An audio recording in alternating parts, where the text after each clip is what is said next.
Nice, jeudi 8 septembre 2022. En cette fin d'été, Cologne retrouve les joies de l'Europe dans une Allianz Riviera vide mais déjà bouillonnante.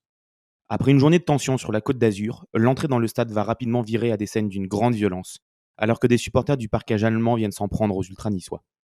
Parmi les fans allemands, des hooligans, certes, mais aussi des anciens ultras du PSG, qui n'ont plus le droit de citer du côté de la porte d'Auteuil. Une présence qui interpelle et qui fait grand bruit, mais qui ne surprend pourtant pas la mouvance ultra, ni les plus fins connaisseurs des tribunes.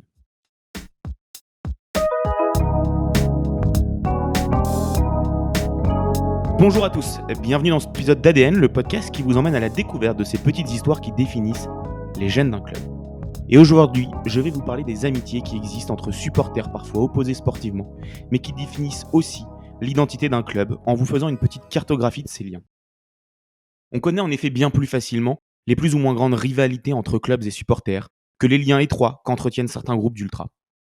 Le déplacement du FC Cologne à Nice, pour la première journée de Ligue Europa Conférence, a brutalement rappelé la proximité entre une partie des supporters de Cologne, la bien dénommée Wild Horde, et les Supra Auteuil. Une association historique du virage Auteuil parisien créée en 1991 et dissoute en 2010, qui n'a pas repris son existence sous la bannière du collectif Ultra Paris, bien que certains de ses anciens membres l'aient intégré. Une amitié de longue date, qui a poussé près de 250 anciens Supra à rejoindre le parquage visiteur allemand, allant jusqu'à y déployer leur propre banderole aux couleurs rouge et bleu.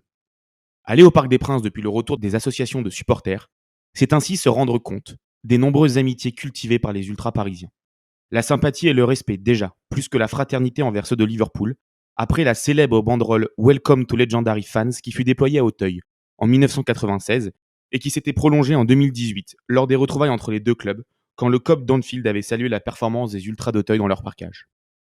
La vieille amitié aussi des Tigris Mystiques, groupe fort du virage Auteuil des années 90 et 2000, avec le Sporting Toulon, notamment poussé par une haine commune de l'Olympique de Marseille, a ainsi été entretenue ces dernières années par les groupes actuels, comme en atteste la banderole sortie en 2019 au pied du virage par les ultra-varois, la plus belle des victoires, votre retour au parc, alors que l'intégralité du virage parisien scandait le nom du club toulonnais.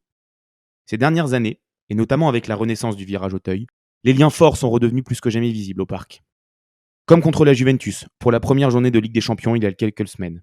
Quelques tifosi napolitains étaient ainsi présents au parc, invités par leurs amis parisiens et poussés aussi par leur haine envers la vieille dame.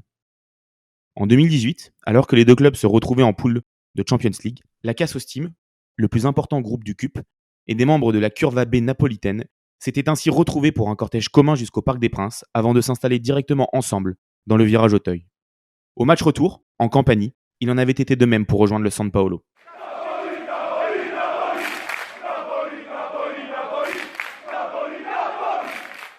Si Paris a donc tissé de nombreux liens avec d'autres groupes ultras à travers l'Europe, les fans marseillais, pionniers dans le domaine en France, ne sont pas en reste. Et c'est en regardant vers le sud, évidemment, et les villes portuaires de la Méditerranée chères aux supporters phocéens, comme l'AEK Athènes, que les groupes du Vélodrome ont construit leurs alliances. Le premier et plus important jumelage fut ainsi passé dès 1987 avec les ultras de la Sampdoria, après avoir pourtant dans un premier temps regardé du côté de la Juve, du Milan et même du voisin, du Genoa, sous l'impulsion alors des Winners. Pourtant, l'amitié entre commando ultra marseillais et les ultras Tito Ciucciaroni de la Samp est aujourd'hui l'une des plus fortes d'Europe. Les nombreux matchs vécus ensemble, les abonnements de supporters marseillais dans la tribune de la Sampdoria ou les banderoles déployées en 2015 par les supporters de la Doria en hommage à Christine Valette, figure emblématique des CU84 marseillais, ont largement renforcé cette amitié. Une relation qui pourrait bientôt faire fléchir et réfléchir QSI, qui après le PSG voudrait élargir sa galaxie en achetant la Sampdoria. La proximité géographique joue donc très souvent un rôle majeur dans les jumelages entre supporters, comme en témoignent les liens historiques entre les Phoenix Suns de Karlsruhe et les Ultra Boys 90 de Strasbourg, poussant jusqu'à la création même d'un groupe suivant les deux clubs, les Blue Pirates, dans un remake foot de l'amitié franco-allemande. Mais aussi entre supporters de Kaiserslautern et ceux du FC Metz. Un jeu d'amitié d'ailleurs complet, renforcé par les rivalités nationales entre Kaiserslautern et Karlsruhe d'un côté, Strasbourg et Metz de l'autre, de part et d'autre du Rhin. Si ces liens trouvent donc souvent une origine dans la proximité géographique entre deux clubs, ils peuvent aussi se nouer, au gré des matchs, d'une façon commune de voir le foot, ou au travers de liens politiques, souvent soit d'extrême droite, soit ouvertement antifascistes. Comme c'est le cas entre la brigade sud niçoise et les Dogs virage est du LOSC, mais aussi à l'échelle continentale, entre les Bad Guns lyonnais et les sulfureux Ultrasouls du Real, eux-mêmes affiliés au tristement réputé tifosi du Hellas Vérone. Ou encore, de l'autre côté de l'échiquier politique, entre St. Pauli et le Celtic Glasgow, ou entre supporters du Red Star et ultra grenoblois dont les stickers recouvrent d'ailleurs les murs du Stade Bauer. Des amitiés qui existent aussi donc parfois entre supporters d'un même pays. En France, le lien le plus connu, le plus fort et le plus ancien relie les Magic fans de Saint-Étienne et les ultramarines bordelais depuis bien trop près de 30 ans, et ce malgré la différence de sociologie apparente entre les deux villes. Et dès qu'ils s'affrontent, que ce soit en Ligue 1 ou désormais en Ligue 2, chaque match fait l'objet d'une fête et de tifos et de chants communs.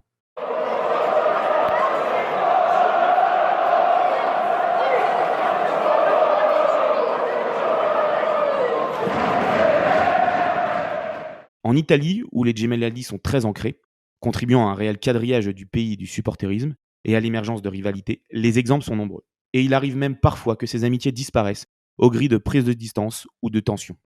Ce fut le cas du jumelage entre les ultras du Napoli et du Genoa, pourtant en vigueur depuis 1982, après que les ultras azzurri n'aient guère goûté au soutien des ultras du Genoa envers ceux de l'Inter, qui venaient d'agresser les supporters napolitains quelques semaines auparavant.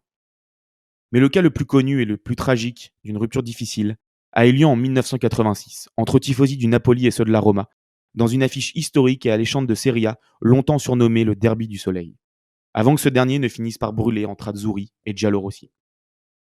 Tout avait bien commencé pourtant, avec le rapprochement entre supporters de deux équipes dans les années 70. Une alliance sous forme d'opposition aux trois géants du Nord, qui voit se mélanger tifosi des deux équipes en tribune pour tenter de renverser l'hégémonie de l'Inter, du Milan et de la Juve. Mais en 1986, l'arrivée à Naples de l'icône et du buteur Bruno Giordano, venu épauler Diego Maradona après 10 ans passés à la Lazio, passe très mal auprès des supporters romanisti. Lors de cet ultime derby du soleil sur fond d'amitié, ces derniers se lâchent à l'encontre du néo-attaquant napolitain, ce à quoi les supporters azzurri répliquèrent par des chants chambreurs en direction de la légende et du capitaine romanista Bruno Conti. Le point de départ d'une fracture qui sera actée en octobre 1987, les supporters des deux clubs refusant de s'échanger les fanions, avant que le milieu napolitain, Salvatore Bagni, ne célèbre son but égalisateur d'un bras d'honneur en direction de la courva sud de l'Olimpico, finissant définitivement par transformer le derby en l'un des matchs les plus tendus de la botte. Jusqu'au drame, en 2014, avec l'assassinat par balle de Ciro Esposito, supporter napolitain abattu par Daniele De Santis, ex-ultra de la Roma.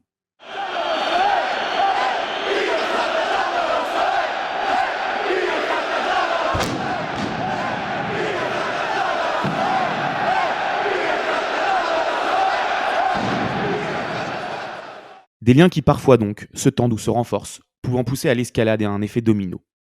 Ainsi, l'amitié entre supporters de Nice et de l'Inter Milan a conduit à de nombreux débordements, comme lors du match d'Europa League en 2014 entre l'Inter et l'AS Saint-Étienne, où la Brigade Sud niçoise s'était violemment distinguée, en faisant le déplacement aux côtés de leurs amis interistes, mais aussi poussés par leur rivalité avec les Stéphanois.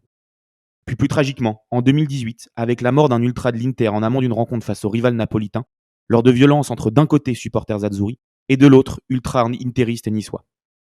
Ou comme en 2018, lors de violents affrontements pendant un match de C1 qui avait choqué l'Europe, entre les Original 21 de l'AEK Athènes, un groupe antifasciste, et ceux du F-Side de l'Ajax, épaulés surtout par la redoutable Gate 13 du Panathinaikos, rival grec de l'AEK.